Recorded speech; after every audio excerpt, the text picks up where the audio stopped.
Assalamualaikum warahmatullahi wabarakatuh. Halo teman-teman, jumpa lagi dengan saya Fardiah Nurbainah di review buku Tuhan Beri Aku Alasan Untuk Tidak Menyerah Part 2. Judul kali ini yaitu Mustahil Hidup Tanpa Masalah. Nah, di buku ini juga dituliskan bahwa tidak ada satupun orang di dunia ini yang menyukai masalah. Kita semua sama. Kita membenci masalah dan mati-matian menghindarkan diri kita untuk menghindari masalah. Herannya, masalah itu selalu saja datang tanpa permisi. Bisa dibilang mustahil hidup tanpa masalah. Semua orang di dunia ini sama, pasti memiliki masalahnya masing-masing. Hanya saja besar, kecil, dan jenisnya saja yang berbeda.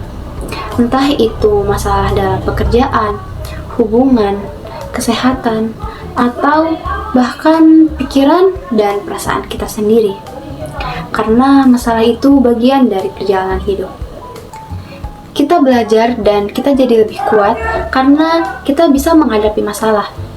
Tanpa masalah, mungkin hidup kita biasa aja dan gak ada tantangan sama sekali. Tanpa tantangan, mungkin kita tidak akan memiliki kesempatan untuk menguji pengetahuan kita, kekuatan kita, atau menemukan cara-cara baru untuk menghadapi dunia ini. Meskipun kita nggak mau masalah itu datang, tapi lama-lama kita sadar bahwa masalah itu emang nggak bisa dihindari.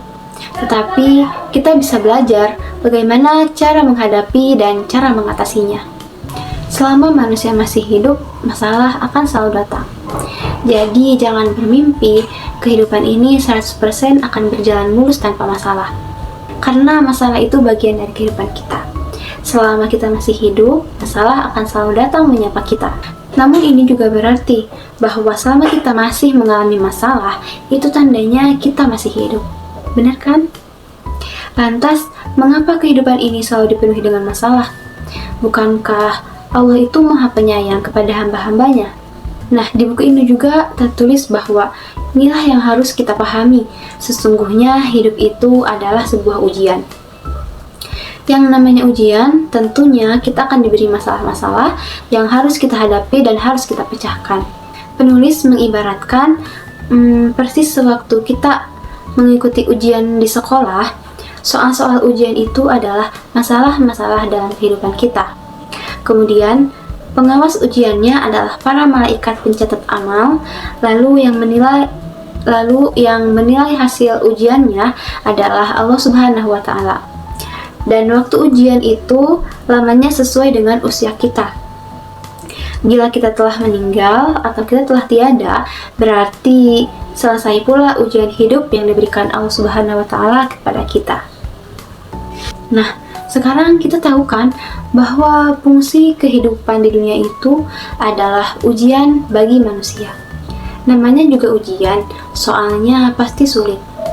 Karena itu, kita mustahil berharap hidup berjalan dengan mudah tanpa masalah.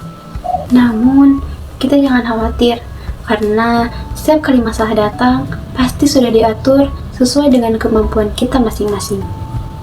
Nah, di buku ini juga dituliskan bahwa sebelum kita diturunkan ke dunia, sebenarnya kita telah membuat perjanjian dengan Allah Subhanahu wa Ta'ala. Kita sendirilah yang setuju untuk menjalani ujian dari Allah Subhanahu wa Ta'ala.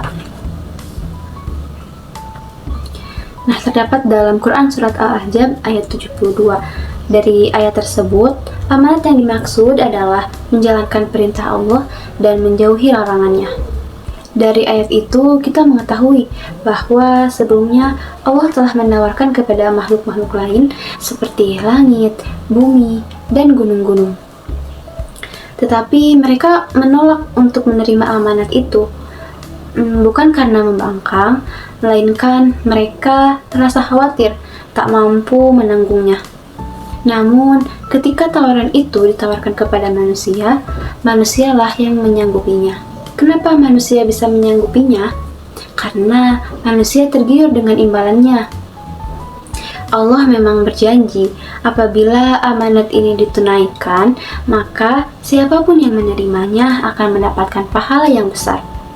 Namun Allah juga berjanji bagi siapapun yang melanggarnya akan mendapatkan hukuman yang setimpal. Terkait dengan perjanjian itu, maka Allah jadikan kehidupan di dunia sebagai tempat ujian bagi manusia. Sudah hukumnya dalam hidup, untuk mendapatkan sesuatu yang diinginkannya, manusia perlu pengorbanan. Tidak ada ceritanya manusia bisa hidup enak tanpa melakukan pengorbanan terlebih dahulu di dunia ini. Karena itu, mustahil kita berharap mendapatkan kebahagiaan tanpa bersusah payah. Karena bersusah payah dan kehidupan itu sesuatu yang tidak dapat dipisahkan. Siapa sih yang suka bertanya begini?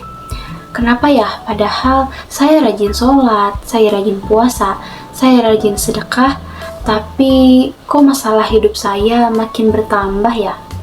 Nah, di buku ini juga dituliskan harus diakui bahwa kebanyakan dari kita sering terjebak pada kesalahpahaman. Kita mengira dengan menjadi orang yang beriman, kita itu secara otomatis kehidupannya dijauhkan dari masalah. Nah, jelas pemahaman itu keliru karena Allah Subhanahu wa Ta'ala tidak pernah berjanji bahwa orang-orang yang beriman itu akan diselamatkan dari masalah dunia. Karena masalah dunia itu berlaku untuk umum, semua manusia. Baik manusia itu yang beriman maupun yang tidak beriman. Malahan, kadar ujian seseorang yang beriman itu biasanya lebih berat karena level keimanannya itu sudah dianggap lebih tinggi. Semakin tinggi level keimanan seseorang, semakin berat pula ujian yang akan ia dapatkan.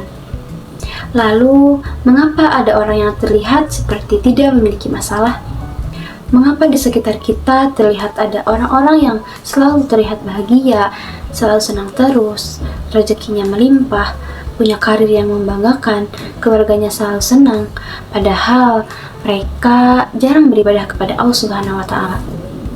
Malahan ada juga yang sering melakukan kemaksiatan, tapi kehidupannya itu selalu bahagia terus, jarang ditimpa masalah.